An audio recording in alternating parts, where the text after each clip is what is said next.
If you think this has a happy ending, you haven't been paying attention. I knew this was my Game of Thrones of anime.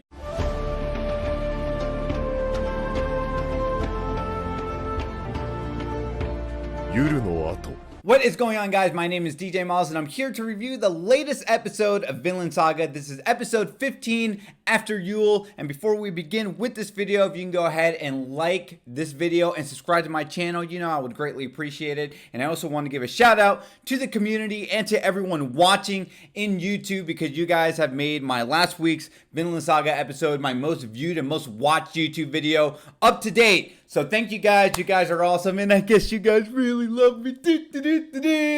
Because now let's go ahead and dive deep first into the episode. I mean, this episode was vintage Game of Thrones through and through with its political drama, because we got a lot of it. Was King Sweyn. What a piece of shit of a father. Now we know why he left Canute in the battlefield against Thorkell the Tall, thinking he could do something against him. We all know he can't do anything about that. Have you seen how intimidating Thorkell / Blackbeard is? Case in point, we end up finding out that Denmark as a whole is actually in this vacuum power struggle, where we have people supporting Prince Canute, and then we also have people supporting Prince Harold, right? Canute's older brother. The king wanted to leave Canute out there on the battlefield so he can die, because if he died, now all the people of Denmark can rally up to Prince Harold. So when King Sweyn ends up dying, now they have no other choice but to support only one person, right? We will see how that plays out. Not only that, let me just say, King Sweyn, have any of you seen 300, where, I don't know if it was like a priest or like a god, but like, you know, those pimply, sickly looking people that like lick that one girl, right? Like, that's King Sweyn. He is disgusting. I cannot wait for him to go away, because he just looks like a freak of nature to look at. But also talk about some other freaks of nature here, aka some mutants, because the ear, oh my god. This man does not get enough screen time. Why do we not see more screen time with the ear? How the fuck does someone have ears that big that can hear the echoes of 50 to 100 men coming near him and Askeladd's men, right? So, ear, hey, just want to give you a shout out, because I know there's not enough love for you. So the ear, you know I'm watching you, my homie. What up? Now, this part is definitely more of a quiet moment in the episode, but a very effective moment that definitely was a gut punch for me, was when we see the priest with Ragnar and Canute praying, right, you know, at the cross, and then he has that real talk, right, with Christianity as a whole, and that religious talk with God and Jesus. Okay, God, if you created us in your image, why is there good people and why is there bad people? And not only that, why are the bad people just so much more powerful than the weak, the helpless? They are, you know, slapping us around left and right, and you do nothing about that. If there's a reasoning for your message, why are you making us good people suffer? This sucks. I'm kind of doubting what you have to say. Of course, Canute does not like that, but let's be real here. This is kind of a little sensitive for a lot of people who goes through any religious, spiritual journey, that there will be trials and there will be tests. But how many trials and tests before the individual, right, stomps their foot down? And I'm like, okay, what kind of a God do I want to worship that constantly puts me down, right? Because it's a test to only see the bad guys win. So for the priest to kind of question his religion and just kind of question Christianity as a whole, I think is very powerful and very befitting in this time.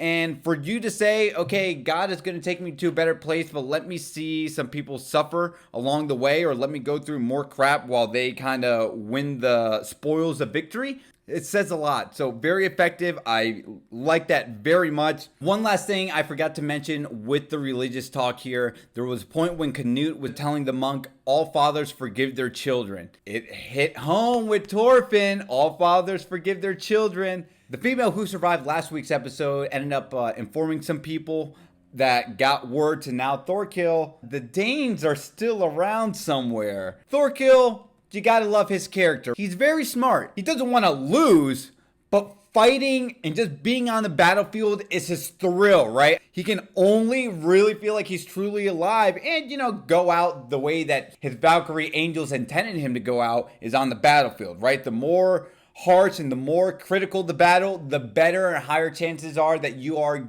opening up to the gates of Valhalla and being sent in with all the great warriors out there. Okay, if the danger are there, this has to be Askeladd and Thorfinn. So we will see how that plays out. And because of that, we see some of Askeladd's men talking amongst themselves saying, okay, I think our leader's luck is running out. How do we go to being stuck in this snow to not even really having a full winter to stay here and kind of regroup and, re-strategize what we want to do? Now we already have the English on our track. Askeladd's luck, is it running out? Is Askeladd's men cornered here? Okay, they killed the villagers. They're deemed as bad people from last week's episode. What's going to happen with them? Another great thing I wanted to talk about too was this hierarchy. Canute is from royalty, right? In this hierarchy role, when he tried to show his father, hey, I'm a great cook. Don't you think this is amazing? King Sweyn's such a dick. You don't cook. Cooking is for the slaves. Cooking is beneath you. I don't want anyone to be a part of that. We can also see now how ridiculous that is, right? Whether you're a great cook or a great blacksmith, it shouldn't matter what you're good at in that world. If you're good at doing it, you can lend a helping hand in more than one department. Who cares that Canute's a great cook? It shouldn't be beneath him, but it's so upsetting and just so fascinating to see how much they held these hierarchy roles and jobs back then, right? And speaking of killed, and we can wrap this up, Ragnar ends up dying. So pour one out for the homie Ragnar. He's gone. But again, not before giving Askeladd that exposition mic drop that I said earlier in the video. So now that Askeladd knows, ooh, so King Sweyn wanted Canute to die the entire time. Thorkell is coming around the corner to surround Askeladd. How's he going to get out of this? Will he even say something to Thorkell, right? Because Askeladd's 150 to 200 men definitely cannot stop Thorkell with his 500 men plus in the Winterfield. Cold, tired, worn out. So we will see how this plays out, but there's definitely a lot of stuff to sink into.